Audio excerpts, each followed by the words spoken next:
Honourable David Parker. Mr Chairman, we will be voting against Part 3, but we want to vote for the bill. The bill will be improved if Part 3 or Clause 142, which is the same thing, is omitted. And I want to explain to the Minister my reasoning for that. Now, since my last contribution, I have confirmed that there are some bond issuers in New Zealand, namely large corporates, who can currently issue bonds that don't incur non-resident withholding tax on the interest that is paid to the overseas lender. At the moment, the only contribution to the revenue in New Zealand that is made by those international lenders into New Zealand is the 2% issuer levy. And if that levy goes to 0%, effectively the interest that is being paid to the overseas lender will incur no tax and no approved issuer levy. There will be no contribution to the New Zealand revenue in respect of an income payment that is being paid out of the New Zealand economy to that overseas lender. And the Labour Party thinks that's wrong. We think that those people should either be paying non-resident withholding tax or an approved issuer levy at a decent rate. If there are ways currently of avoiding the approved issuer levy that are unfair to some people who go through the proper route and other people that avoid it, close the loophole. But what is the case for international sources of capital paying no tax and no approved issuer levy? They have the benefit of our enforcement of the rule of law, the enforceability of their contract, our economic settings, which are underpinned by taxation, which funds the police, which protect law and order, which fund the court system, which fund education, which fund health, which mean that you've got a healthy and employed workforce and economy, which means that the New Zealand borrowers can afford to pay the interest that the overseas people want to get. And that's why they should be paying some taxation just as everybody else should be. They shouldn't be paying as high a rate of tax as a New Zealander because they don't benefit from all of the things that we get. I get my health and education, but they should pay some tax. So, Mr Chairman, this proposal is wrong by the government, and there are the good parts of this bill. We've acknowledged those, but this part is patently wrong. I thought my colleague David Cunliffe made a very good point. If this is going to have any effect, what you're effectively creating is a disincentive to New Zealand savers. You're effectively creating a bias in favour of the overseas investor, which reduces the rate of return that would otherwise be earned by a competing New Zealand investor, because presumably the theory that lies behind this is that the cost of funds overseas becomes more competitive and it might improve liquidity or keep interest rates in New Zealand down. Well, although there was no good evidence of that and we say it fails for that reason, if it were true, it would be creating a disincentive to New Zealand savings, which would be encouraging consumption rather than saving, and would be going further away from this need to rebalance the New Zealand economy towards improved New Zealand saving, reducing the New Zealand current account deficit through improved savings. Instead, we'll have less New Zealand savings and we will have a worse current account deficit. So this bill fails both in terms of the fairness of overseas people not paying their contribution towards tax, but it undermines this part, the New Zealand economy, by decreasing the incentive to save, increasing the incentive to spend, decreasing the incentive to invest in our productive export economy, and increasing our incentive, I would suggest, Mr Cunliffe, to invest in our speculative economy. Both of those things go to increasing our current account deficit and, over time, increasing New Zealand's net international liabilities. This is a poor part of the bill.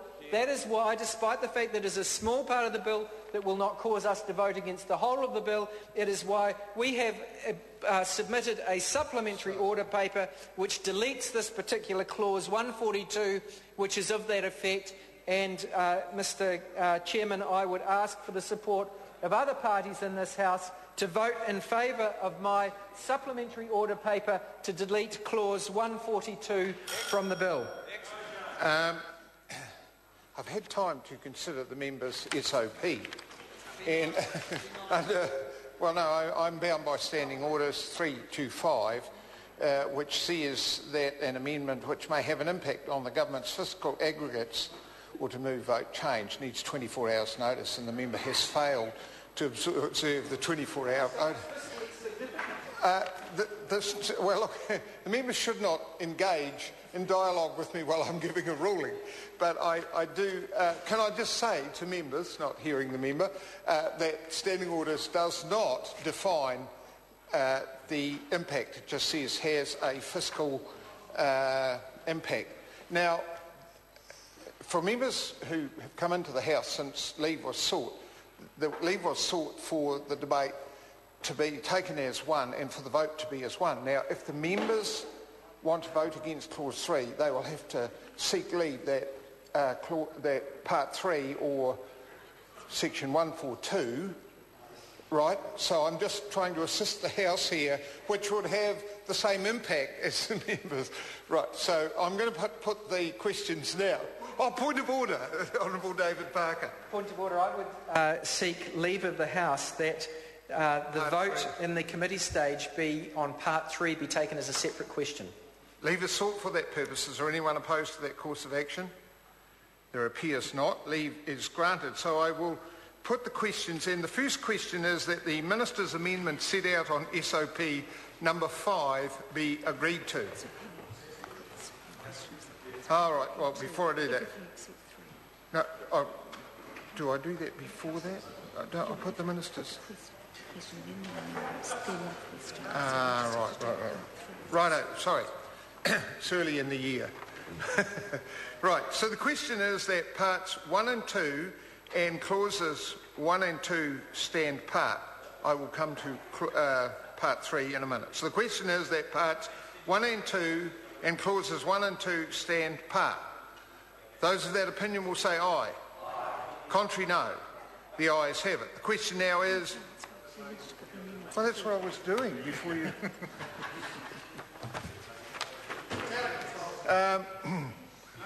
Members, please forgive the chronology of events, and we'll revert to doing what I was going to do, which were, of course, the Minister's amendments, as set out on SOP number 5, are the first matter that we deal with. So the question is that the Minister's amendments be agreed to. Those of that opinion will say aye. Contrary, no. That's agreed. The question now is that parts 1 and 2 and clauses 1 and 2 as amended stand part. Those of that opinion will say aye. Contrary, no.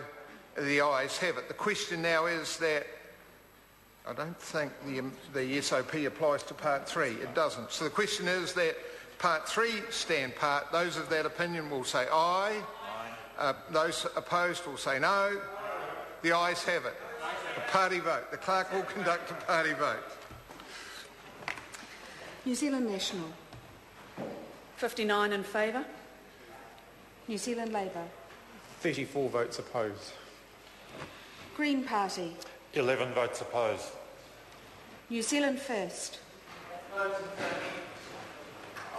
Māori Party. 2 votes in favour. Mana. Act New Zealand. 1 vote in favour.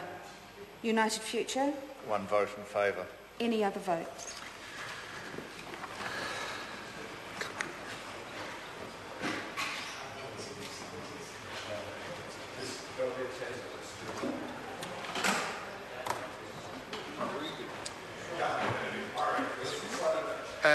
The ayes are 71, the noes are 45. Part 3 will stand part.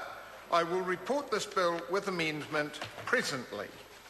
The House and Committee now comes to the second bill scheduled to be handled in committee, which is the Customs and Excise. So, members, we now move to the Customs and Excise.